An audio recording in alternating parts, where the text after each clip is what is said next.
Au milieu des guerres et des rumeurs de conflits plus importants dans la région du Moyen-Orient, il y a une bonne nouvelle. Un nombre sans précédent de musulmans choisissent de suivre le Christ. En Iran, 50 000 mosquées sur 75 000 ont fermé leurs portes, tandis que 80% des Iraniens expriment leur mécontentement envers le gouvernement et leur désir de voir la démocratie le remplacer. Todd Nettleton, vice-président de la messagerie à la voix des martyrs et animateur de WORM Radio, se joint à nous maintenant. Todd, il semble que de nombreux Iraniens cherchent à surmonter leur mécontentement envers le régime en embrassant le Christ. Alors, dites-nous ce que vous avez appris sur ce qui se passe actuellement en Iran. Eh bien, l'une des choses qui s'est produite depuis 1979 est que le gouvernement iranien a été dirigé par les mollahs.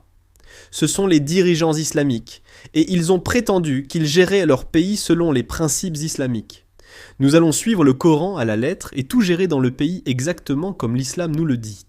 Eh bien, nous en sommes maintenant à 45 ans de cette petite expérience, et vous avez un pays avec l'un des taux de toxicomanie les plus élevés au monde. Vous avez un pays où la corruption est omniprésente. Vous avez un pays où plus de la moitié de la population vit en dessous du seuil de pauvreté. Et le peuple iranien regarde cela et se dit « Attendez une minute. Si c'est ce que l'islam nous a apporté ces 45 dernières années, nous ne sommes pas intéressés. Nous voulons savoir quelles sont les autres options. » C'est pourquoi tant d'Iraniens, la première étape généralement, est de rejeter l'islam et de rejeter la religion. Beaucoup d'entre eux sont devenus athées. Mais ensuite, la deuxième étape est « Attendez une minute. Et s'il y avait un Dieu ?» Et c'est ainsi que Jésus se révèle. Les émissions de radio chrétiennes, les émissions de télévision chrétienne, les ministères chrétiens sur Internet alimentent cette faim en Iran. Et nous assistons à cette vague massive de personnes qui viennent au Christ. Comment le régime réagit-il à cela? Nous avons entendu dire que 50 000 mosquées sur 75 000 ont fermé leurs portes, et je suis sûr qu'ils n'acceptent pas très bien cela. Non, ce n'est pas quelque chose qui rend le régime heureux. Et vraiment, à bien des égards, ils cherchent à consolider leur pouvoir et à écraser toute forme de dissidence.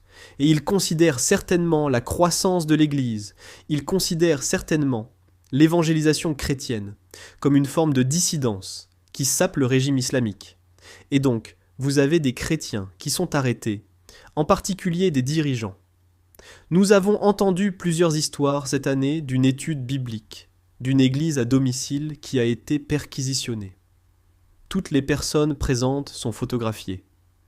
Toutes les personnes présentes sont interrogées. Mais ensuite, le responsable de la réunion est retenu. Ils sont arrêtés, ils sont détenus, ils sont mis en prison. Et donc, il y a vraiment un effort concerté pour s'attaquer aux dirigeants et aux personnes qui répandent le christianisme et invitent d'autres musulmans à venir et à suivre le Christ. Et qu'en est-il des parents, des amis, ce genre de choses, des musulmans qui se convertissent au Christ? Ces personnes sont considérées comme des apostats, n'est-ce pas? Ceux qui se convertissent. Alors que leur arrive-t-il en dehors du gouvernement? Eh bien, vous savez, c'est intéressant. J'ai posé cette question aux dirigeants chrétiens iraniens, et l'un des facteurs là-bas, et dans la plupart des pays musulmans, la première ligne de persécution est votre famille.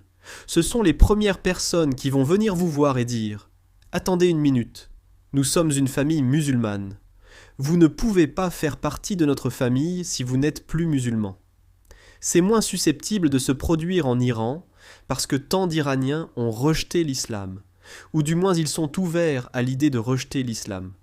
Et donc, souvent, au lieu que votre famille vienne vous persécuter, elle vient vous voir et dit « Eh bien, si ça marche pour toi, d'accord, tu sais, nous sommes d'accord avec ça, nous ne te dérangerons pas. » Parce qu'encore une fois, tant d'Iraniens ne pensent pour mon bas que l'islam fonctionne. Ils voient avant ce que leur gouvernement a fait au cours des 45 dernières années. Et donc, ils ont un peu l'attitude de « si tu as trouvé quelque chose qui fonctionne pour toi, que ce soit Jésus, l'athéisme ou quoi que ce soit d'autre, si ça marche pour toi, je sais que l'islam ne fonctionne pas. Donc, je suis heureux que tu aies trouvé quelque chose qui fonctionne. » Donc, c'est différent en ce qui concerne la persécution familiale en Iran par rapport à ce que vous pourriez voir en Arabie Saoudite ou dans un autre pays à prédominance musulmane? Eh bien, où d'autres voyons-nous une croissance explosive des chrétiens au Moyen-Orient?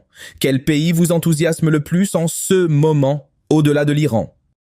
Vous savez, alors que nous regardons à travers le Moyen-Orient, je pense à l'Arabie Saoudite. Le gouvernement d'Arabie Saoudite est certainement en train de changer en termes de réaction à l'influence extérieure. Il y a un effort pour moderniser en quelque sorte le monde des affaires. Il y a un effort pour être plus amical avec le reste du monde, plus ouvert au reste du monde. Et il semble qu'il y ait un peu plus d'ouverture à l'idée que le christianisme entre en Arabie Saoudite. Pas nécessairement en l'accueillant à bras ouverts, évidemment, mais juste en comprenant que cela pourrait arriver, qu'il pourrait y avoir des chrétiens ici. Et peut-être que ce n'est pas la pire chose au monde. Alors, que peuvent faire les chrétiens du monde entier pour aider ces nouveaux croyants en Iran et ailleurs? Laurent, vous savez, je pense que la première chose que nous devons faire, que nous pouvons tous faire, est de prier pour eux. Et je pense que c'est aussi la première chose qu'ils nous demanderaient de faire.